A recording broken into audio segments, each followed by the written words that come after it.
On this episode, we're breaking down the rides and experiences that might trigger common concerns like fear of heights, darkness, tight spaces, or sensory overload. Today's June 24th, 2025. This is episode 783 of the Main Street Magic Podcast. Jeremy and Rhonda are more than a little fond of Disney World, so they made this podcast to share it all with you. Reports and resorts, top 10 lists of all sorts. Main Street Magic's bringing it home for you. Hello and welcome to another episode of Main Street Magic. I'm your host, Jeremy Stein, and as always, I'm joined by my lovely wife, Rhonda. Hey guys! Make sure you check us out on the web at mainstmagic.com, as well as follow us on Facebook, Twitter, and Instagram at mainstmagic, and on TikTok at MSM Podcast. Planning a trip to Disneyland or Walt Disney World can be overwhelming and at times just downright frustrating. But don't worry, because Mouse Dining removes the frustration of booking Disney dining reservations, alerting you when they spot availability for your desired restaurant, date, meal, and time. Visit msmfriends.com to use this free service. Are you ready for your bucket list trip? Our trusted partner, MEI Travel, will handle the planning so you can focus on the memories. They offer free vacation planning services and have nearly 20 years of experience creating memorable vacations. Visit mainstmagic.com/travel for a fee-free, no-obligation quote today. And don't forget to hit the subscribe button so you can get brand new episodes every Tuesday and Friday. Well, I hope everybody had a good weekend. We had a Eventful. That's exactly the words I was going to say. Yeah, sometimes you wake up in the morning and you're like, we don't really have any plans today, much. You had to work. And then you end up buying a car. So, yeah. That was fun. Yeah, we got Lacey a car. Yeah, kind of. But Jeremy bit. will drive it for the next, well, I shouldn't say Jeremy. Lacey and him will drive it because he has to be with her at all times. She turns 15. I can't believe it. Actually, less than a month now. Yeah. Which is insanity. Yep. So hopefully she'll get her driver's license permit on my birthday. And the reason I say that because laws have changed and she's got to do her online course. So we'll see if she gets that done. Yeah. We'll make sure she gets it done. Yeah. But anyways. I haven't. Yeah. I sold my car like 2 years ago. Because Jeremy works from home. People don't know because I work from home. And in a pinch, I just basically use Kaylin's car. Or the golf cart. Yeah, or the golf cart if it's something within our community that I'm allowed to take it on. So I just haven't needed one. But we want Lacey to learn on what she's going to drive with for the full year. It's the same thing we did with Kaylin. And when Kaylin got her permit, she had her vehicle, and we just wanted the same for Lacey. It was only fair. So we went out, we did some car shopping, we found a wonderful 2013 Nissan Altima for her. Got some cool bells and whistles. We were very, very lucky to find this car based on our criteria that we needed. Because my guess is there are very few of these in the world. In the wild. Just based on the things that we needed, based on price and qualification, all this stuff. So it worked out very, very well. Yes. It was pretty easy. I actually enjoy the car buying experience sometimes. You do? I do. Okay. I enjoy it when you don't need a vehicle. Yeah. You know what I mean? Like when you need one, you're in a pinch and you're like, we really need to make something happen. It's so much harder because you're more at their mercy. But I always like going in with the idea that I don't need to buy a car. Yeah. They need to sell a car. Yeah. And if you just go in with that mindset, you got it to your advantage. But the guy we dealt with was awesome. Yeah. The guy who sold us the car was amazing. He was. So, but I don't have a fear of buying cars is what I'm getting at. Good but segue. Many people do have fears and phobias. Yeah. And we want to talk. You technically do. I was going to say, do you have a fear or phobia you would consider? I don't. And again, I was going to say that you consider, because I know there could be ones obviously that are diagnosed compared to just somebody saying, I don't like this thing. Right. But really, a phobia really, I think the definition falls under the line of almost like being afraid of something that poses no actual harm to you. You know what I mean? In theory. But I disagree with that because many things that people are afraid of could pose harm. Like heights or spiders or, you know what I mean? It could. So I don't think but that definition is accurate for those phobias. Oh. Now, yes, a phobia like you're scared of the color purple. Okay. Like there are some strange, crazy phobias. You ever seen that clip of the guy? I'm sure it's probably like a skit. Yeah. The guy that's, what is it? He's scared of his own scream or something like that, or his own laugh. No, he's scared of his own laugh. And so they're like, it's in a room and somebody made him laugh and he laughs and then he screams because he laughed, and it's just a whole thing. But there are some crazy phobias out there. Right.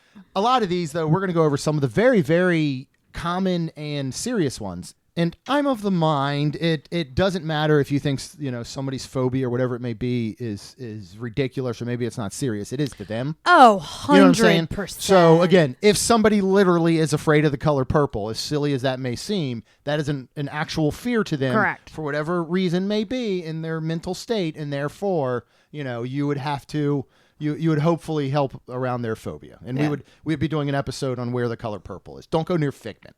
Right? Like, don't go to the Imagination Pavilion if you have a purple phobia. Yeah.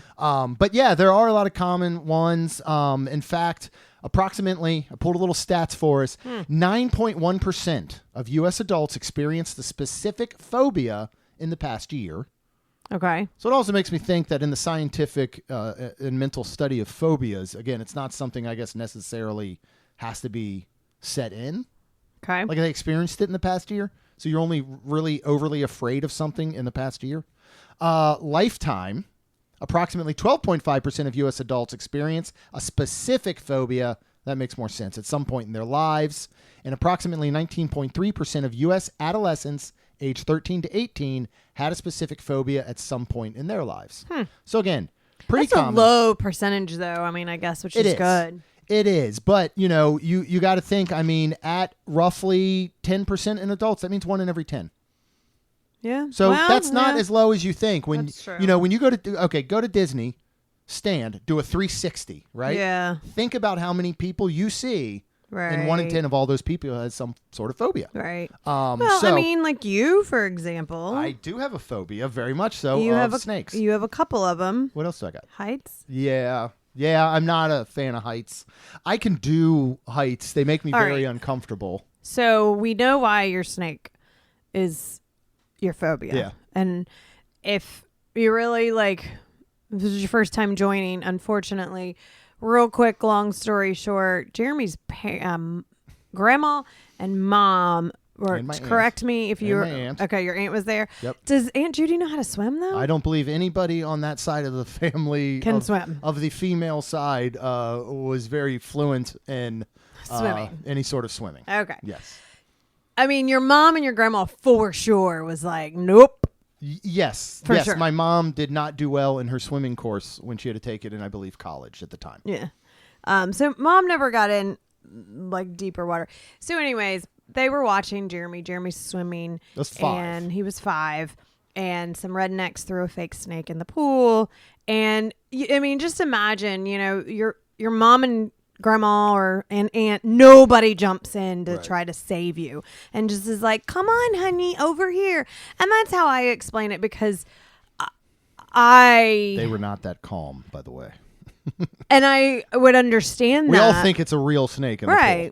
And again, but this is another one of those things. It doesn't matter what kind it potentially was or was not, or the fact that it wasn't real. None of that is going through a 5-year-old Jeremy Stein's brain at the time, as he is struggling for dear life. Right, and not only that, but the mom and dad. I mean, mom and dad, but the parents, the people that watching you are freaking out too, and not doing anything about it. Whereas they can't. So now there's a whole bunch of helpless people. Well, because but and I would 2 drunk rednecks laughing the whole time. So, but I would jump in. Right, of course. And be like, it's okay, it's gonna get me, it's okay, and that's just the. And just if anybody's wondering, if today I was swimming in a pool, unfortunately my grandmother passed away a year and a half or so ago, and my mom and my aunt were still next to the pool, and somebody threw in a fake snake, and I started drowning, the situation would be exactly the same. 100%. I would freak out, I would almost drown, and they would sit at the side of the pool going, "We're not really sure what to do, buddy." Yeah. Where's a life preserver? Mm-hmm. And then in that situation, I bet if it would have been some comical situation, if they had thrown a life preserver, it would have hit me in the head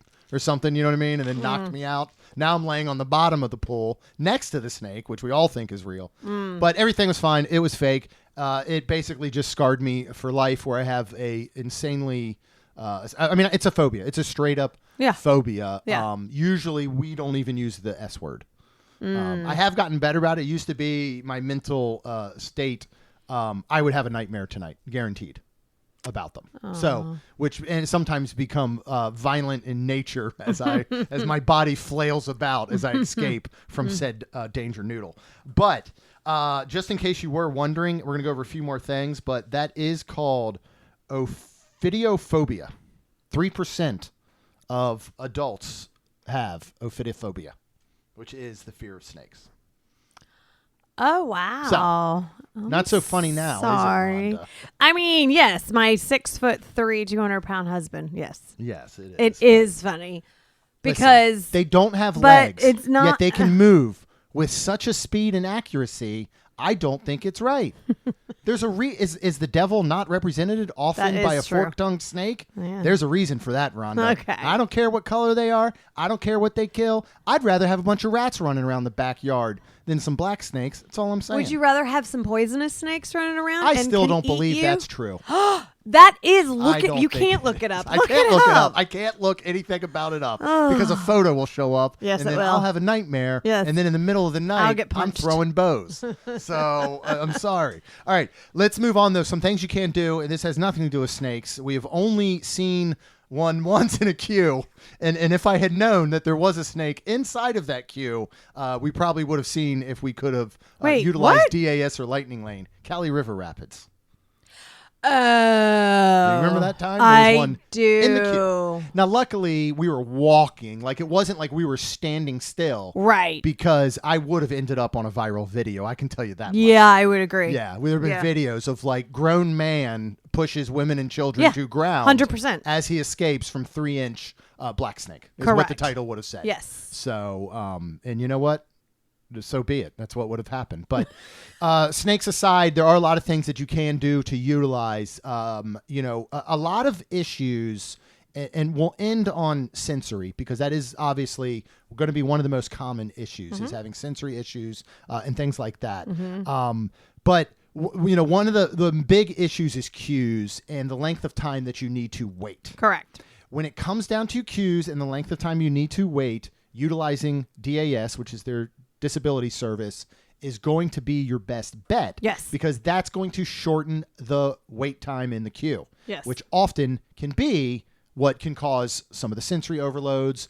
Folks that are developmentally, you cannot wait in a queue that long. Right. So this is where DAS really comes in handy. Then we'll get into a little bit more of like, hey, these are actually the attractions based on these fears. So again, guests that will qualify for DAS by Disney states unable to wait in a conventional queue due to a developmental disability like autism or similar conditions. We know that this changed. Yes. Year or two ago. Yep. There were a lot of folks that were taking advantage of DAS. Yes. They really tightened down on it, and it became developmental issues. So, unfortunately, we are seeing a lot of folks that would have qualified that need it. That are no longer qualifying. Now, Disney did change a little bit of verbiage in their language recently. Okay. That looks like they may have the ability to start to open it up more, but a lot of it also is on a case-by-case basis. So Correct. there's no documentation required, right? And your eligibility is determined during a live video chat with a cast member up to 60 days before your arrival. You can still do it same day, but it has to be virtually. There's no more in-park registration. Right. The way that there used to be. Yeah. DAS is going to cover up to a total party of 4. That includes the guest. So that is your DAS guest plus 3 additional people. If more are needed, you can talk to a cast member and immediate family members will be included. Yeah. Which one of the things right there they need to change very quickly. And they need to look at travel party. Yeah. Now, it is understandable that folks like us who have 100 people in our My Disney experience and we meet up with local friends, like it's understandable that every time we go, we wouldn't be able to say, hey, we got 12 friends with us. Can we get DAS for everybody? But if you're a family that's coming from the Midwest and you've booked 2 adjoining connecting rooms at Pop Century and you got 4 people in each room and there's 8 of you, but only 4 of you are immediate family or something. Like, come on. You know what I mean? I agree. That's your travel party. Yeah.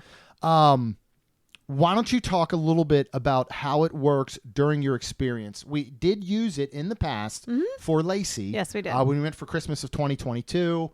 This is some time when she was battling some very severe anxiety. We were still in the middle of kind of figuring out some medication and help and all that type of stuff. Yes. So we went ahead and qualified her for DAS. This was under the old system. Yes, it was. But at the time she did qualify. So once you're qualified, the system works pretty much the same. So why don't you talk about the way that it works, how you book, all that good stuff? Because you were the one we always had basically using it for her to say, hey, here's what we want to look at next and all that good stuff, right? Right. So, I mean, once you scan into the park and you do have it, because sometimes we would try to book our DAS, it would not. So then you'd have to go to a Blue and just renew it. Usually renewed, I think, for a month. So they state it is good for length of, used to be 60 days, and then I believe they expanded to 90. Now they state it's good for length of ticket or up to 1 year. So, like, is that like a situation if you buy the Florida ticket and you can use it up until September? So that's then my guess. Something like, then they'll do that for the year and then. Yeah, well, technically that'd still be length of ticket. But, for example, your annual pass would be a year. So I think that's kind of what it's trying to state. Okay. If you have a 7-day ticket, it's good for 7 days. If you have an annual pass, it's good for 1 year, is I believe what they're trying to say. Yes. Now, in the instance of like what Rob and Tina got with that Discovery 4-day Florida ticket, yes, I believe that expires September 27th. If they registered online today because they were going in a week or something, that ticket's good. I believe it would be good till the end of September when that ticket expires as well. So, with that being said, you have scanned into the park. You've already qualified for DAS, and you're in My Disney Experience, right? Yes, and you go. I think you go to the hamburger, as they call it, and then you scroll down until at the end of one of the things will say DAS and a return time, and then it's nice because you just click on that and it gives you all of everything, where you're at if you're at Hollywood Studios, and you just ask your people who you're with, the DAS eligible person, hey, what do you want to ride? And then it's nice because you click the time and sometimes it'll be very soon, but sometimes it's not. And then, you could go shopping or you could grab a snack. You could ride standby. Or you could ride standby if it's something shorter where the person can. I mean, you really have to think of booking them as a single lightning lane. Correct. But it's working slightly different because it really is more of a virtual queue. Right. When you think of can't book again until you scan in. So if let's say you're, at Hollywood Studios, you book Minnie and Mickey's, you scan in. As soon as you scan in, your person that's doing this whole thing for the DAS person needs to go ahead and immediately get in, because then no matter when you go through Lightning Lane, you still have a little bit of time to wait. Of course. Period. Yeah. And depending on how long the wait is, you might have a little bit longer time. Yeah. So with all that being said, you want to scan and immediately go look for your next another one. Because again, the way that it works, it works at like a lightning lane in the sense that you are reserving an hour window in the future so that you can stand in a shorter queue, right? Correct. It doesn't work when lightning lane, you go to book your next lightning lane, it's looking at the next available lightning lane time. What DAS does is DAS is looking at the current standby time and then basically putting you in an hour window at the end of that standby time. So in theory, 10 o'clock, you go to look for Mickey and Minnie's. It's a 60-minute standby. Most likely your return is going to be between 11 and 12. Lightning Lane, it's 10 o'clock. You go to book Mickey and Minnie's. Your return might be 7 to 8 p.m. So, it really is a true virtual queue system in that manner. Correct. Kind of like Tapu Tapu was over at Volcano Bay, which they're getting rid of, by the way. Tapu Tapu? Yeah, Tapu Tapu over at Volcano Bay. So now what? They're just going to have I think long it's just lines? standby, I believe. Anyway, Oh. so you got to look at that. And yes, you can use DAS, which is free if you qualify, in connection with lightning lanes. So, oh wow. And when you book that, when you get that initial qualification, they are going to book your initial DAS passes as well, which means you could do that. You could be staying on property. You have your DASs booked. Then 7 days prior, you book your lightning lanes. You buy your lightning lane single passes. You can walk in with both lightning lane single passes, and DAS ready to go, and then trade each of them in. So it is a way to really utilize that system. When you don't, and the reason I say that is you don't have to depend only on DAS if you need DAS. Right. You can also add lightning lane to make sure you're truly maximizing what you're able to do with the shortest wait times for the folks that need it. Right. Okay. So that's the way that it works. Some other additional things you could do. You can always use rider swap. Right. Yes. 100%. So if you do have a child, and this is really going to go for when we get into the phobias of you can't ride that ride. Right. Right. You just can't. Right. So DAS does you no good. So what you do is you do child swap. Yep. And you're going to basically, walk up. Just say Rhonda and I are going to walk up with our two children, Lacey and Kaylin, who at the time are just say 5 and 8. Right. Lacey does not want to ride, so we do a rider swap. Right. Mm-hmm. Rhonda waits out with Lacey. Mm-hmm. I take Kaylin on the ride and stand by. Yep. We get out.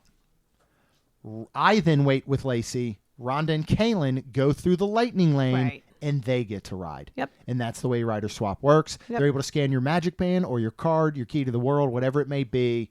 Rider swap is awesome. Yeah. Especially for the parent or the child. If the child, wants to ride twice. Yeah. Oh, 100%. That's a great thing too. Is the kid that can ride, they get to ride twice. What's something else that I guess people could do to prepare? And I think this is really good for kids. To help kids prepare. Oh, yeah. It's so funny because Caden, my one little client, does that. And it's watch the rides, we're on YouTube, watch them. Yeah. You can pull them up and you can do a point of view ride through and everything. And you can see if they have loop-de-loops or whatever is your fear. You can watch it and then go, nope, I'm not doing that. Or you can go, ooh, I can do that. Yeah, and I'm the type, like, I don't like spoilers.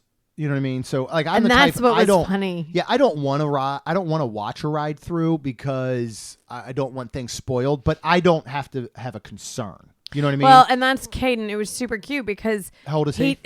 Now he's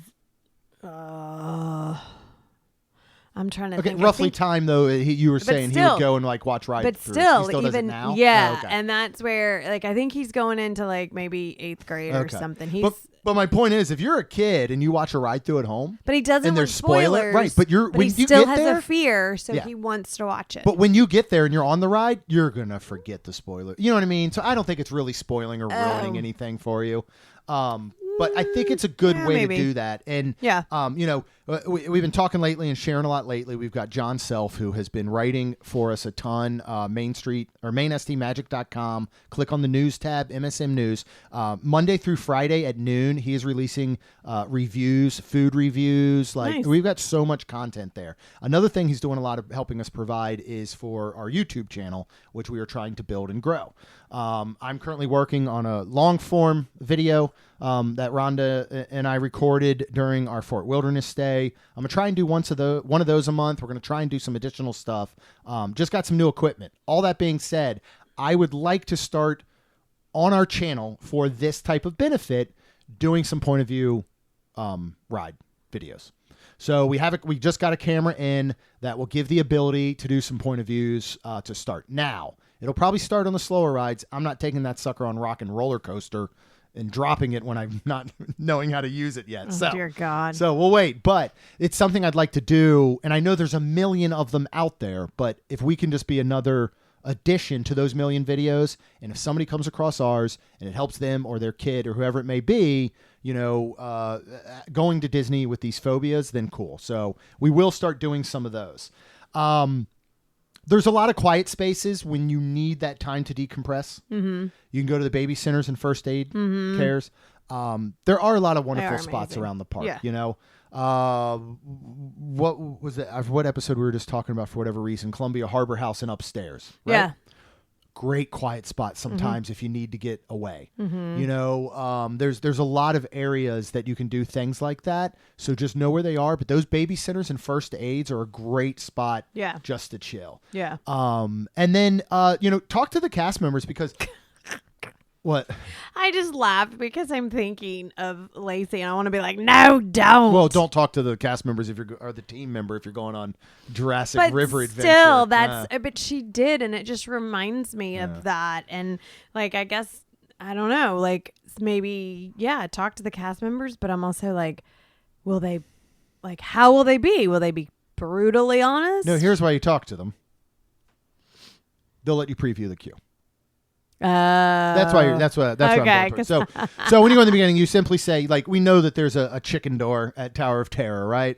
So you can still go through queue, pre-show, everything on these attractions if that's the part that you're not concerned about, right? Oh, yeah. Just again, rock and roller coasters in the back of my head. It does have a loop. Yep. Even if you're able to ride it, a lot of kids are still going to be scared of that. Even adults are going to be scared of that. That's in the dark too.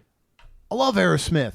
I want to see them in the studio. I want to pretend I'm about to go on a limo ride to their show.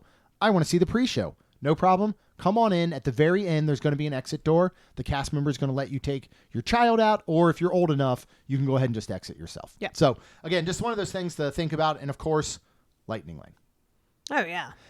Let's talk about actual phobias.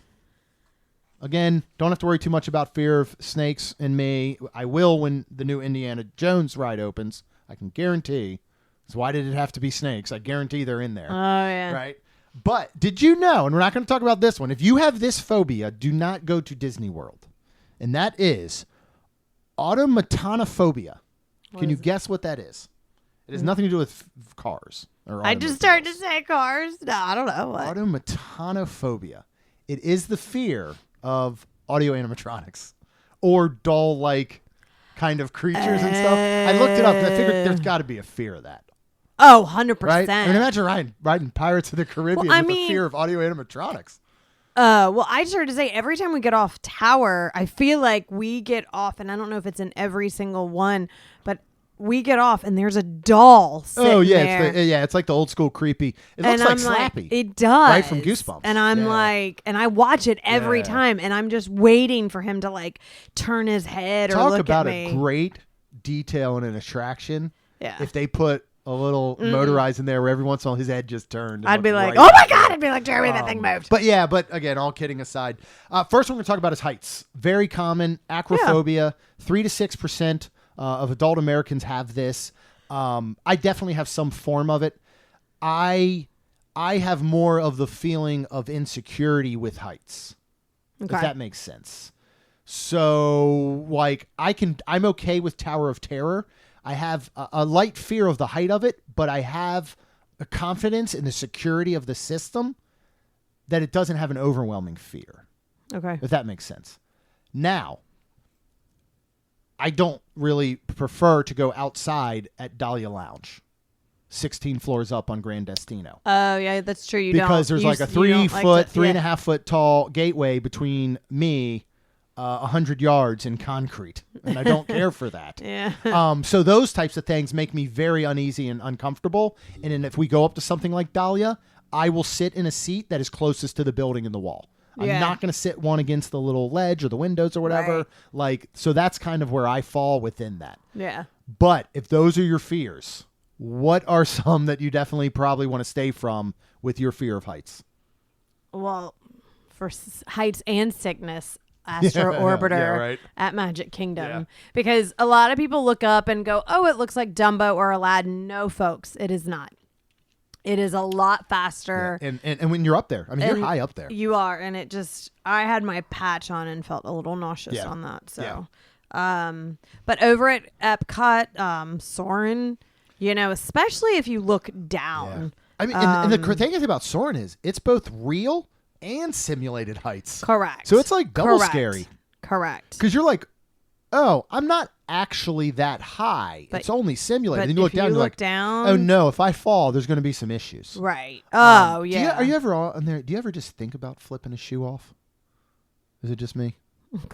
My intrusive thoughts never win, so don't worry about that. But does that never cross your mind, like, what would the actual entire process and everything look like? It'd be awful. They'd have to probably shut the ride down. It's horrible. Don't do that. I just started to don't say, you wonder ever? Not for me, but for somebody else. Like, I've always like, what if somebody lost a shoe? Like, I'd be curious. But I just think, like, you got your Croc on, and what if it just did a wiggle and it fell off? What would that look like? Well, I mean, first of all, you leave your shoes if there's a possibility. Well, of and course. the other time we rode it, I will not lie, there was a lady that her shoes, I was like, wait, she's not going to leave them? And I'm like, oh. Yeah. I was like watching, and I was like, and then I'm like, oh, she's not going to lose one. So. So you got to think about that. Not only is it simulated, even though that part's not real, and you might think, no big deal, it's not real. There's actual height. Yeah, there is. What else? Let's go over to Animal Kingdom. Expedition Everest, actually, when you're going up, I mean, for me, it's really cool. And I think you're fine too, right? Oddly enough, I am. I get a little uneasy when I look to either side because I like to look. I like to go, there's Gran Destino. Yes. There's, Pandora. It's amazing. It does make my how stomach high, churn a little bit. How high we go up and what you can see. Yeah. And then you can go, oh, I can see this. I can. And Epcot, look to your left. You got Epcot and Coronado Super and Gran cool. Destino. To your right, you're going to see all these other resorts. I think that's the direction of like Bonnet Creek. You can see Pandora. Hollywood Studios far in the distance.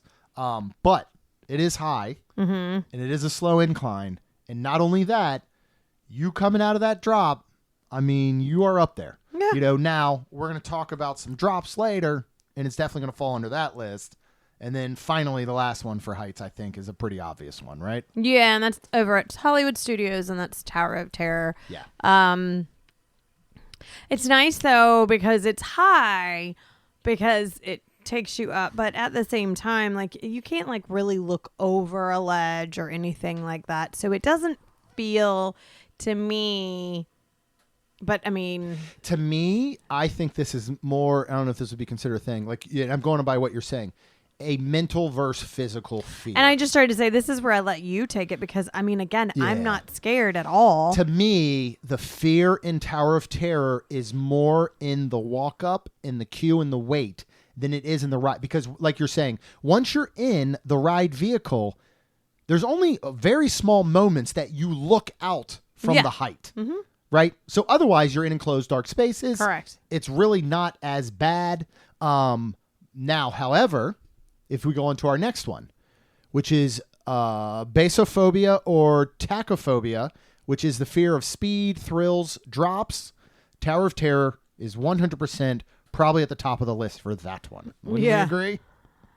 Yeah, because what is it? The fear of It is the fear of speed, thrill, drops. Kind of a combination of those between these two phobias. That's got all three. It didn't say dark, though. No, that's later. Don't worry about that one. All right, let's start off with our list. Of course, Tower of Terror is one of them. Yep. Speed, thrill, drop. We're going to talk about some thrill rides, some coasters, a couple things like that. So let's run through them, Rhonda. Guardians of the Galaxy, Cosmic Rewind over at Epcot. Speed. Thrills. Drops. Thrill. Spins. Yeah. Darkness. Yeah. Hilarity. If you're afraid of humor, don't ride Cosmic Rewind. Over at Hollywood Studios, of course, Rock and Roller Coaster. Speed, it starts out really fast. 100%. Doesn't matter if you're in the dark. Mm-hmm. Yeah. Doesn't matter if it's dark. Speed, thrill. That one, definitely. Yep. Over at Magic Kingdom, Tron Light Cycle Run. Speed. Would you say a little bit of drop. Minor drops? Minor. Would you say though? Dark. Some darkness, but I think it's well lit enough. Obviously, Space Mountain's not going to make the list. It goes 30 miles an hour, right? It's not going to make a speed list, right? I mean, It can make some other lists. It could potentially go under thrill. Yeah, I it's do agree all with that. dark, and you don't realize you're going slow. You think you're going faster. So yes, it could be in the list. But with Tron Light Cycle Run, do you think that if you have these fears, this is probably the best one to try and face them on because it is the least? I know it goes quick, but it is so smooth. It's shorter. It you know what I mean? It doesn't have intense drops. It's not a super intense speed. It's thrilling, but like, you know what I mean? I feel like it might be one. Now, again, I would still watch a ride through first. Don't just throw your basophobia it's still friend on it, but I'm just the way saying. you sit too. Well, I guess you could try the sit in the back one. We'll talk about some options with that in a minute too. Okay. What else do we got? Well, we already said, Expedition Everest is one, Of too. course, that's going to hit all Tower of yours. of Terror. Tower of Terror. Tiana's Bayou Adventure. Mm-hmm. That's, got a big drop. drop, and then it's got some drops in the dark and the like a little roller coastery like. So it's that one. Test Track. We don't know yet, but It's still going to have the speed up at the end. Yeah. So you're still looking for that speed. Now, again, this is one where you maybe watch a ride through once it reopens here, once 3.0 opens. Or you basically say to the person, we drove in a car here. I mean, that's the thing. In theory, but it feels different, obviously. You know what I mean? Most of the time, I know it goes as fast as a car on the highway, but not in the same manner. So it's understandable someone might have a fear. Yeah. There are some rides that have minor drops, but you wouldn't call drop rides. Right. But you would want people to be aware of, especially on the first one, which I think scares the bejesus out of more people than any other ride because they don't know it's coming. Right. And that's Rise of the Resistance. Yeah. It does have a drop. It does. I don't know what kind. I'd love to know because I want to know. System. I want to know if it's literally like something like we're in Space Mountain. It's slower, but you feel like you're going a lot faster. I believe, and I've never looked at the system, and again, people will email I wonder us, if it's I believe a it's big very giant drop, or I believe it's very similar to Hagrid's. Okay, the same type of thing. You're in a ride vehicle in the same sense that does a drop from one level to another to put it on another floor to go through another existing space. So but again, in many ways, like Soarin', it is both a virtual drop and a physical drop. Right. Because you're looking at a virtual screen. Correct. The drop on the screen is much more intense, which does trick your brain into thinking this drop is a lot more intense. Okay. So that's something to be aware of. Of course, Pirates, you have the small drop at the beginning. Right. And then Frozen. Now, the thing with the Frozen drop, if you go, Pirates easy, I can do that drop. Frozen is backwards. Yeah, so and just forwards. something to think. Yes. There's two. Yes. But the backwards one is the one I'm thinking of that's so different from people aren't used to doing a backwards water drop. Right. And Pirates is in the dark. Yes, it is. Speaking of darkness, Rhonda, let's move on to, by the way, I couldn't find any real legitimate stats on the drop thrill one as far as what Americans have. Mm-hmm. But for darkness, which is nyctophobia, 10 to 11%. Wow. Do you? I don't think either of us have a phobia of darkness, but do you have a fear of darkness? Like, I only do it like if I don't know where I am. Like, I mean, like if it's dark in our house, I'm like But like if I was somewhere else I was unfamiliar with, and all of a sudden it was dark and all the lights went out, I'm gonna be a little scared. Right? Does that make sense? Okay. Okay. Let's talk about. I guess I would be because I'd be like, "What the heck's about to jump out at me?" Exactly. I mean, but I'm not scared like just for my general life. darkness, I'm just, right, you're just But let's talk about that because 10 to 11% of people are. Yeah. We just were talking about this one in darkness. Yep. So maybe it doesn't hit the speed one. Maybe it does. But Magic Kingdom, Space Mountain. Oh, yeah. So staying at Magic Kingdom, Pirates of the Caribbean too, because it's dark and that drop isn't dark. Yeah. So over at Animal Kingdom, Dinosaur right now. And I can only assume when Indiana Jones takes it over, we'll have some darkness there as well. Haunted Mansion. Back over at Magic, yeah. I mean, obviously, right? I mean, it's haunted. And there's ghosts. Yes. And I mean, and again, I didn't put it on here. I could have, fear of ghosts. Yeah. Fear of the unknown or the afterlife or whatever it may be. Those are certainly things that could be triggering, but darkness certainly could be one within Haunted Mansion. Mm-hmm. What else we got? Rise of the Resistance. There's darkness in there and stuff. So Rock and Roller Coaster. Very obvious. Yes. Yeah. Over at Hollywood. These are both at Hollywood. And then Guardians of the Galaxy over at Cosmic Rewind at Epcot. Yeah. So again, all ones Just be aware of. Okay, now we'll move on. This isn't exactly ghosts, but this is scary or themed type environments. This is the automatonophobia, which again is the one we talked about earlier. But this one, again, is much more of like a themed environment. So it's not necessarily auto animatronics, but it is a fear of, I believe it was like dolls or things that represent almost life. Like it could almost be like mannequins, or me when I was young and my parents took me to the wax museum and we didn't know that some of the characters had something inside that made it look like they breathed.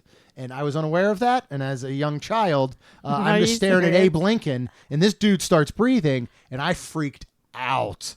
Like, Are you serious? Yeah, my mom probably remembers this story. Aww. Ask either my mom or my dad about this one. And they had to drag me out of there.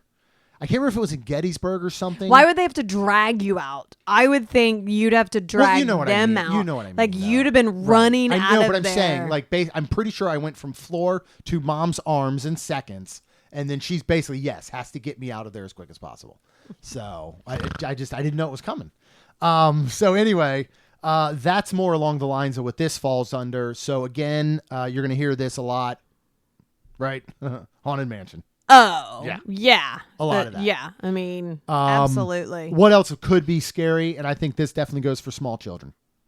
Flight of Passage, but I would also say Flight of Passage and the other one right there, Navi Drops. River. Oh, Navi. Because of the giant Navi at the end. Well, that goes specifically to the auto animatronic. I'm thinking more of the scary in the Banshee scene where the Banshee attacks you. Okay. Like that, to me, that could definitely be pretty frightening, I think, for like a kid. Lacey, if she was here, we'd have her read the next one. Dinosaur over 100%. at Animal Kingdom, because they were young and it was very funny. Yeah, first time we ever took her, she looked at us, said, Why would you think that was a good idea? And we're like, we had never ridden it, kid. We're sorry. Are Yetis possibly scary? Yeah, Expedition Everest. I could scare a kid at the end there. I guess, yeah. So, and again, everywhere is going to be auto animatronics and stuff, so it's really not that portion of it. It is more of the things that are a little bit more on that maybe ghost scary side of a dinosaur. Dinosaurs are popping out of you, loud noises, darkness, flashing lights, things like that. All right, we're going to close. We got one more, and we'll talk then about some sensory overload. Enclosed spaces, claustrophobia, 12.5% of people. This one's very understandable. Oh, 100%. And if we're going to talk about some rides, obviously, if this is something that you really do seriously suffer from, you will want to make some plans or talk to a cast member or potentially, if it is serious enough, I think you need to talk about DAS, because you're going to be stuck in a lot of situations and queues, pre-shows, all kinds of stuff that you are going to be nuts to butts with other people. Yeah. So it's not only claustrophobia or tight spaces because of tight spaces, like, for example, a ride vehicle. Right. It's people. Yeah. How they many are times a day? definitely back to that. How many times a day do you hear them say, filling all the available space? If you can see floor, there's move room ahead. for more. Yeah, there's room for more. Exactly. And you're like, oh Lord. And then, I mean, seriously, like, I mean, you just get so close, and I'm like, okay. Again, this can be queues, this can be pre-shows, this can be regular entertainment shows and attractions. This can be quick service, dining. This can be a lot. This can be buses. So something to be aware of. But let's move on. I got to say the most claustrophobic ride I think humanly possible at Disney, right? Yeah, this is over at Epcot, and this is Mission Space, and I've never ridden the orange side. Yeah, that one really is going to get you. But that one, and then when I did the green side the one time, it was like, I don't have a fear of it, but I think I was like, I don't really think I like this. Yeah. And I think my quote unquote like fear, or maybe not fear, maybe the right word is anxiety, would be, unfortunately, like, then I can't get out for a while. Yeah. Like, now I'm here and like this bar is shut on me, or this is shut where I have to go to the bathroom, like, or like, what do I do? And you can't get me out. That's my anxiety. And with you saying that, I think that also goes for rides like Rock and Roller Coaster with a over-the-head harness, right? You feel very contained. Yep. A Space Mountain even. Yep. Because you're in an individual lane. You are stuck down in this seat. You've got the belt, so a lot of those, anything over the head can feel very. The Smuggler's Run cockpit, possibly, based on how serious your phobia is, could be possible, I feel like, as well as Star Tours. And Star Tours, I only think because you are in a small space, you are filled with people, but you have a seatbelt on, you have glasses on, it's darker, so I think the space feels smaller. And then again, when you look at pre-shows, Tower of Terror, Haunted Mansion, they're really going to nuts the butt you, so you got to be careful there. All right, and then finally, we'll talk about those sensory overload, kind of the loud noises, the lights, that's so much going on. 2 to 3% of folks that suffer from this. I will say right now, I know we're not doing a Universal episode, but don't go to Epic Universe. to Super Nintendo World, specifically. I mean, seriously, that place was nuts. Yeah. Your fireworks and nighttime shows, especially something like a Phantasmic that, is not only just fireworks, but there's so much going on there. Happily Ever After has both the projections, of course, but you have those loud fireworks. So usually that's even just younger kids in general sometimes. Lacey hated firework sounds for a long time. She did. She hated the noise. Yep. Of course, dinosaur. Yeah.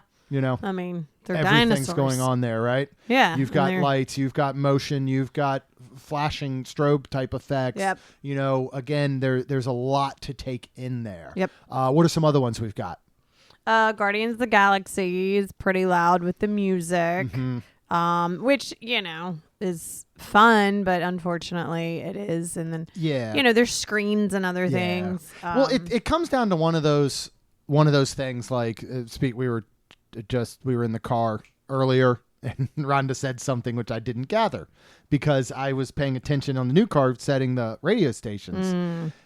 But because I can't really take in two things at a time, like if there's multiple conversations going on, either I just have to leave or I just have to like try and focus on one. It's so much. And when you look at something like a Cosmic Rewind, again, there's a lot going on. You have spinning, 2 lights, 2 screens, 2 music, 2 a storyline, 2 the Earths and the moons, and there's so different. There's so many different things that you really do have to kind of like take in and all. What else we got? We have over at Hollywood Studios, Rise of Resistance. Yeah, same thing. There's a lot. There is. And, I'm trying to think. I would say Rise of the Resistance especially because there are the moments of hurry. You know what I mean? So when you think about the moments of getting off the transport ship, and they're like, get off the transport ship. And then, when you think about after the interrogation room and going to get into the vehicles to kind of escape the escape pods, there's this rush and there's a lot going on. Again, it can be very overwhelming there. And then same thing that we talked about, I think everything with something like Rock and Roller Coaster, obviously. Yeah. You're looking at strobe lights and effects and black lights. You're looking at the speed. You're looking at the noise and the sound of the music. Just a lot going on. And then specifically, I would say Under the Sea, Journey of the Little Mermaid in the Under the Sea room.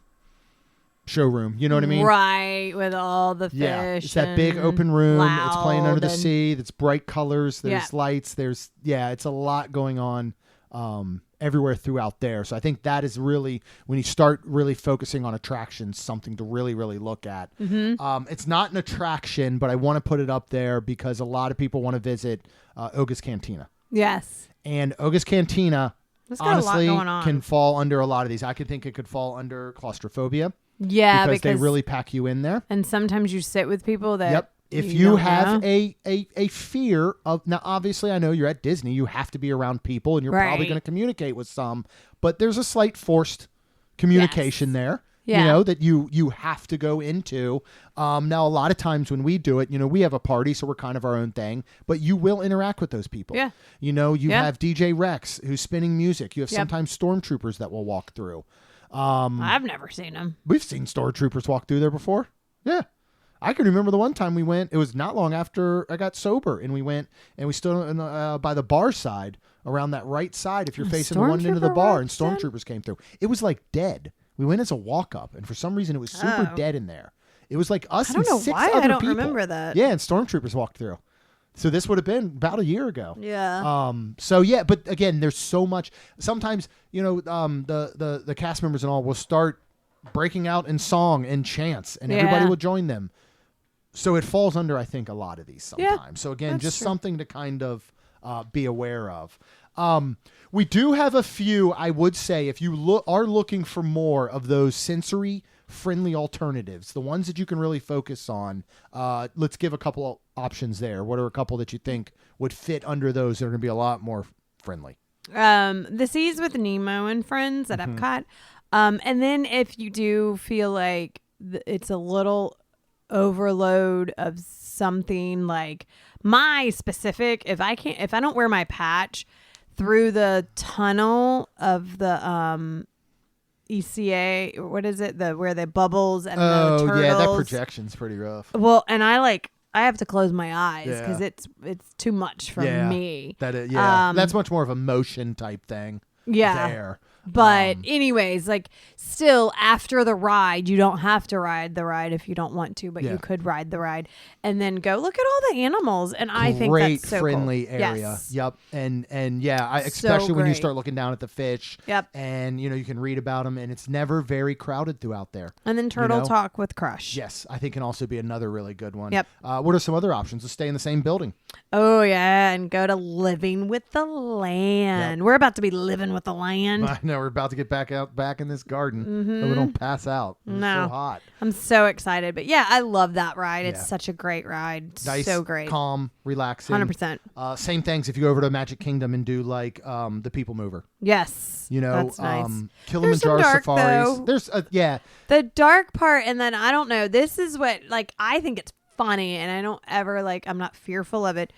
But there is the one part through that, though, where you cannot see your hand in front of your face. Yeah. And that is always what is just astonished me, going into caves. Yeah, so if you've got the fear of the dark, right, that one would definitely fit in. Yeah, I would say that one's, but yeah. What else we got for sensory friendly alternatives? Kilimanjaro safaris, looking at all the animals. Absolutely perfect. So cool. Cool. Not only is this a sensory friendly alternative, but we've talked so much about this is where you can rest. This is where Rhonda can nap. This is where you can get AC. You can get a great break. Carousel of Progress. Yes, over at Magic Kingdom. Oh, yes. Something like that. It's so good. It's very, there's not a lot of sensory overload or strain on you because it's these very specific scenes with very specific things going on and very specific focal points. Yeah. You know what I mean? It's not a million things happening at a time. Same, Grand Fiesta Tour. Mm-hmm. Now that definitely has a little bit more going on, but again, this is an easy, relaxing type ride through. That again can be very friendly in those instances. And then I know last time we talked about, I think it was last episode, we talked about, Walt Disney Presents, and it's a nice, relaxing, laid back walk through attraction, that ends with a short film. Yeah. That can have a meet and greet that can sometimes be a little bit busy, but sometimes it can be pretty dead, so you don't have to worry about too much going on there. And the live action Little Mermaid Ariel that has been in there, the times that we've gone, has just been absolutely outstanding. Oh, 100%. So I think there's still a lot of those types of alternatives. And of course, this isn't the end all to be all. This is a huge portion of a lot of things that you can do, you can enjoy or stay away from if you have these different types of phobias. 100%. So we are going to get back to our garden. We're going to get back to living with the land. Yeah. If you want to hear everything that we have coming up, whole lot of really, really great stuff, you got to hit that subscribe button, and you will get those brand new episodes every single Tuesday and Friday. Then, of course, myself and Rhonda, we'd be very, very thankful if you could please leave us a rating and review. Because it helps our show grow. That's all we've got, and we'll see you real soon. Jeremy and Rhonda are more than a little fond of Disney World, so they made this podcast to share it all with you. Reports and resorts, top 10 lists of all sorts, Main Street Magic's bringing it home for you.